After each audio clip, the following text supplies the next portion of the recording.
Oh, good morning everybody. I'm out this morning extremely early. We've had some hard frosts over the last 3 or 4 days and it's continued, and I couldn't resist getting out to Cannock chase. So moon's still out this side, sun's rising another half an hour or so, maybe 3/4 of an hour, a little bit early. Come to a location I've never been to in Cannock chase before, so a bit of an exploration. And I'm looking forward to this. This is going to be a belter. What a morning. The ground is so frosty. I was hoping for more of a hoar frost. I don't think we've quite got that on the trees anyway. We haven't got that white blanket, but still absolutely beautiful. My biggest problem is because it's dark, I don't know where I'm going. I have literally just walked through a gaggle of silver birch trees here, but I think I'm going to go a little walk up this way, keep walking, get warm, and see what I can find, ready for a beautiful sunrise. Let's go.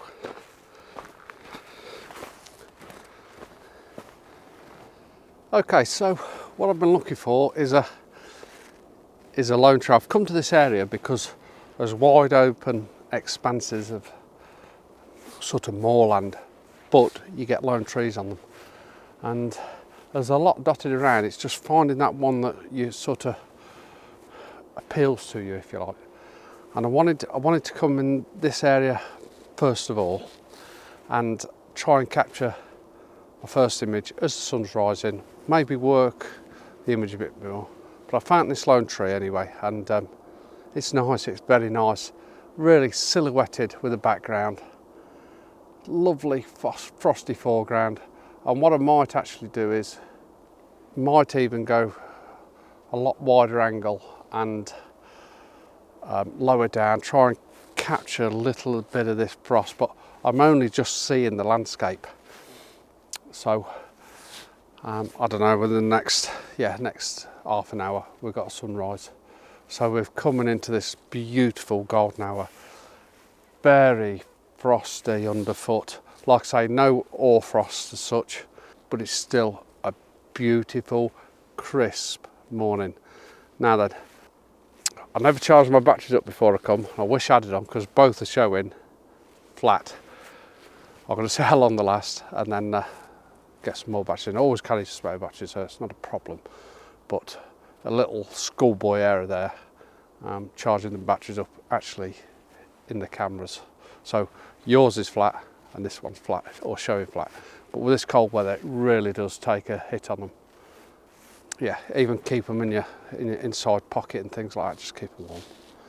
Anyway, yeah, got my first image set up. I'm going to see if I can improve on that as the light changes. There's another lovely lone tree just behind you guys as well. There's a couple more in the distance there which I might be able to pick out when that sun rises, but I'm just going to basically see what happens and see what I come up with. That's the plan.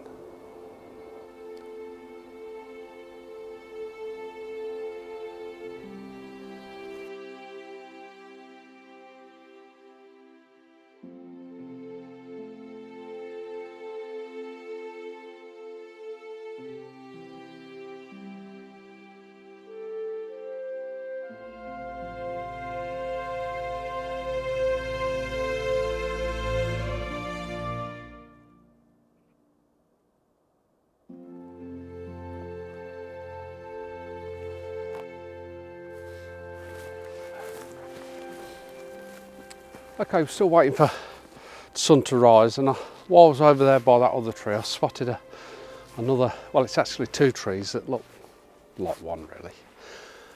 And I think it's a slightly better composition. What I like about it, why I think it's better, is I like the foreground. I like this well, I think it's heather that's sort of, well, it's covered in frost, and we've got this little lump of heather in the foreground, and then this bracken that's covered in frost again, and then these trees behind. But I also like the horizon. We've got a lovely crop of trees right in the distance there that just drops off, and that beautiful light that you get in the morning, that beautiful orange light. What is going to happen is when that sun does come up, it's going to change completely. So I'm getting ready to sort of move. There's some lovely other trees that I've spotted that may work, may not. There's a lovely tree down here, but it's in the valley, and I don't think it's going to work because it's out of the way. If it was up on an hill, oh, it would be unbelievable. But what a beautiful morning. The biggest problem is keeping warm, I think, and keep moving. So I'm going to keep working little compositions. Everything's frosting up. My tripods are frosting up. So it just shows how cold it is. And constantly looking and just giving 5 or 10 minutes, moving, and I could always sort of come back here if I need to. But I've got this image, bracketed shot, IS 100, F11, and I will focus stack it. I don't think I'll need to. Again, I don't think I need to, but just in case, I'm going to focus on the foreground and on the tree. Now the tree is about a third away into the image, but this foreground is close-ish. It's about 3 meters away. Now 3 meters, it should be okay, I think, but we'll see.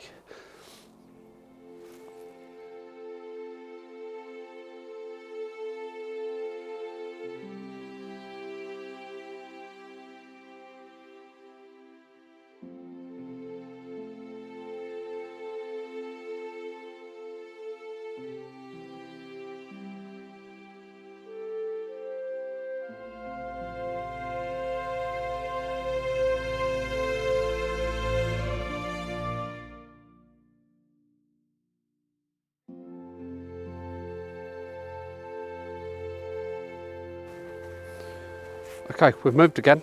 Come across this next tree, and it's another birch tree. It's beautiful. It's absolutely beautiful. I've put the wide angle lens on because I'm quite close up to it. If I go back any further, the land drops down, and then it's just not in the right position. But I wanted to incorporate a little bit of this foreground. 2 reasons. One is a little bit of a path running through, just a slight bit of a leading line, if you like.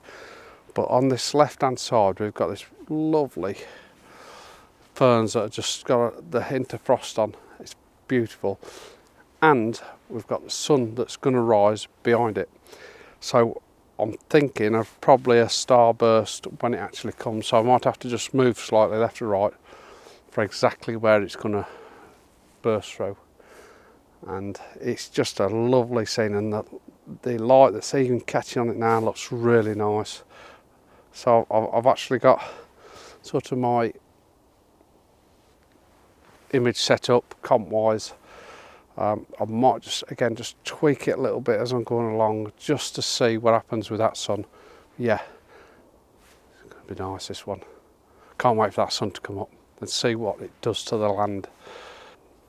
So I'm working this sun as it's coming through the trees here. It's a beautiful shaped tree to get this nice starburst. I've gone right down low, which I think it's going to be my favourite image, and it's coming through the V shape of the tree there. Oh wow, it looks absolutely stunning, absolutely stunning.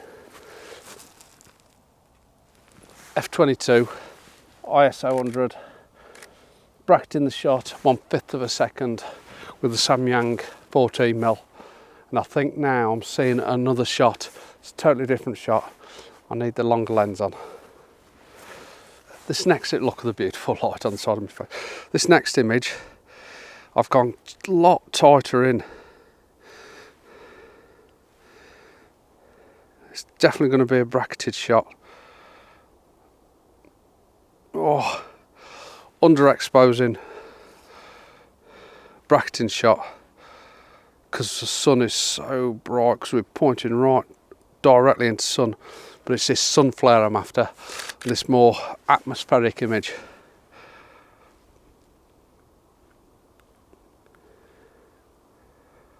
Oh, that is beautiful. So I'm only really getting the bottom part of the tree in silhouette.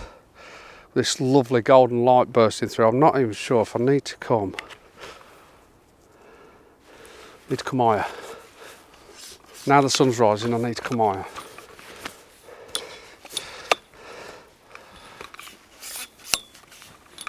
So let's try that sort of light. Oh yes. So just had a run by, and it's given me an idea.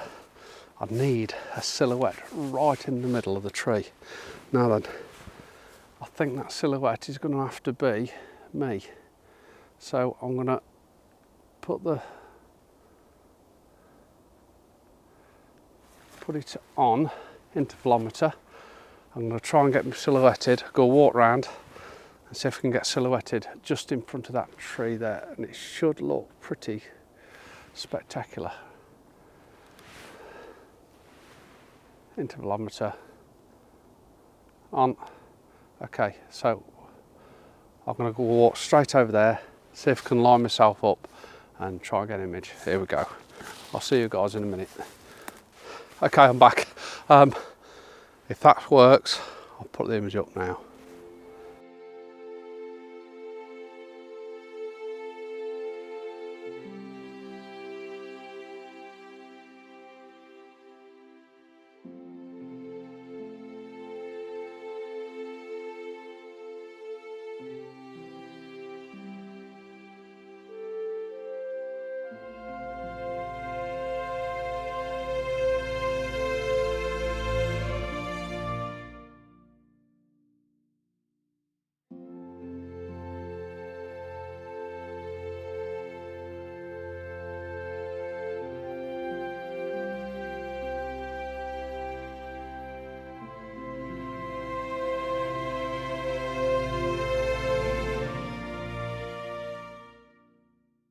That light's a bit harsh, but in the distance there's a lot of beautiful atmosphere. Done a couple of images, one close up on this one tree that I really like that's sort of standing out, and then behind it we've got there's like a BT tower, there's like some sort of satellite tower there. I don't know what it is. I drive past it often actually coming here, so I come from that way, but it's really atmospheric along that side. So there's one image. Then I've done a pano because the trees on the horizon line look beautiful, but we've got rolling hills as well, and the light's catching them hills, so as the shadows of the hills and that are beautiful. And then I've got another shot which is, we've got basically 3 trees in line, but one, there must be 500 yards apart from each other.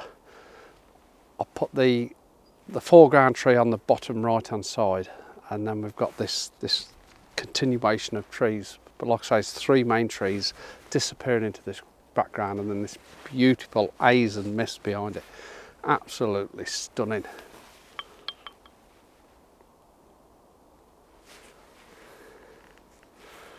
Five-second timer, and I think I'm going to try and bracket the shot as well.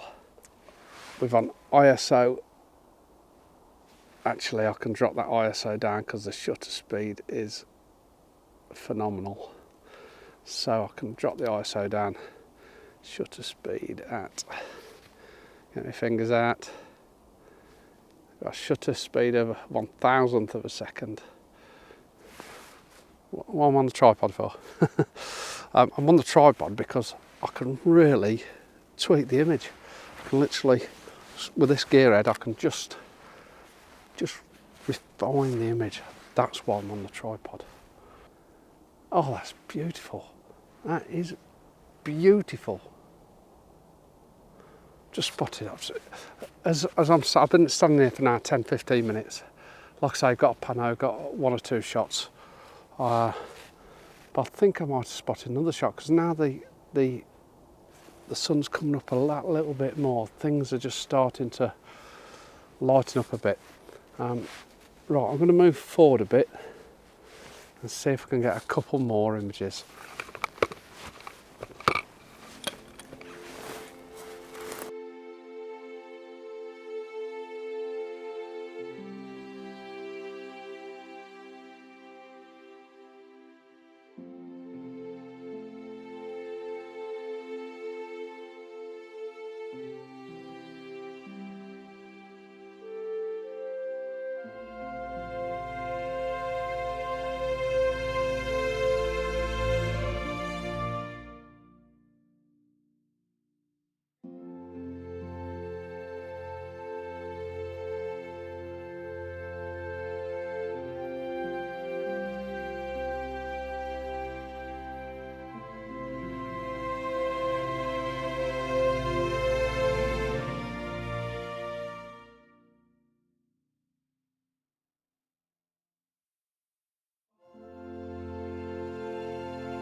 think what I'm going to do is I'm going to enjoy this moment. I'm going to have myself a cup of tea because I haven't stopped this morning. I've been on for a couple of hours now, and then I'll decide what I'm going to do. But at the minute, I'm enjoying myself. It's beautiful.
Guys have had to pull over.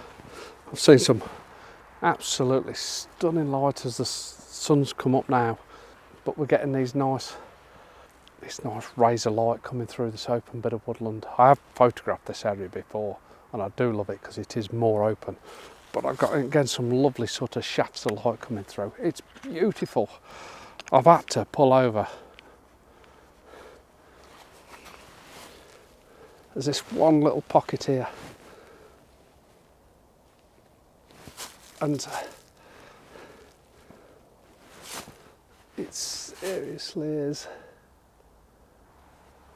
stunning. Oh, we've got the light's coming through these little group of trees, but with the shadow it's casting, it making it ever so symmetrical. And then we've got this lovely tree just in between these other two, and it just brings that one out. Oh my God, it's beautiful. I'm going to focus on the bottom of the tree where it's most dynamic there, and I've got it set in the middle. Not only that, on the way down here, I had to pull over, seen some deer, so I've spotted some deer in backlit in this little group of woodlands. I'll put that up now. But this is beautiful. I think I'm going to just take a little wander down there, see, because as you move, that light transfers from trees to tree and it just totally changes. So I love how it's backlighting these trees here. Oh my God, this is superb.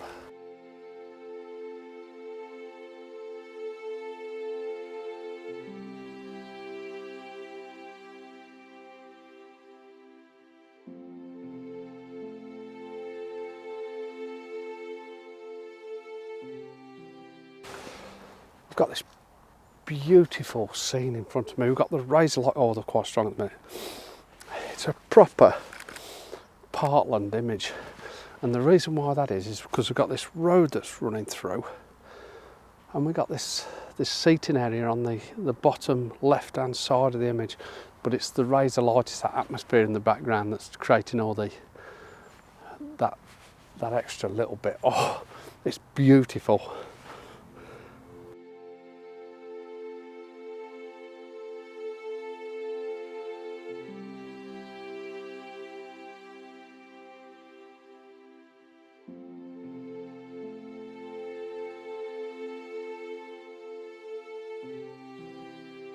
What I've done is I've actually took a pano of this area here, cropped in quite tight and took a pano, and the reason why that is because I want them shafts of light coming down each side as much as possible, and I think it's going to be, if it stitches together well, it's going to be fantastic. Oh,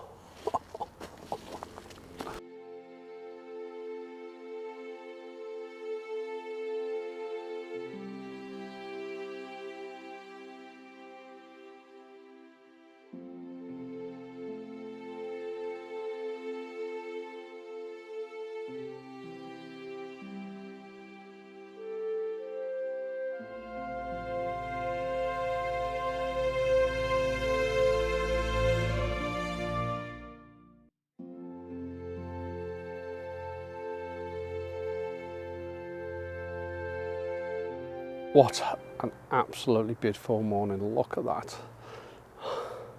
I hope you've enjoyed this. Cannock Chase, super place in the frost. Beautiful, absolutely beautiful. I hope you've enjoyed it. Thanks for watching. I'll see you soon.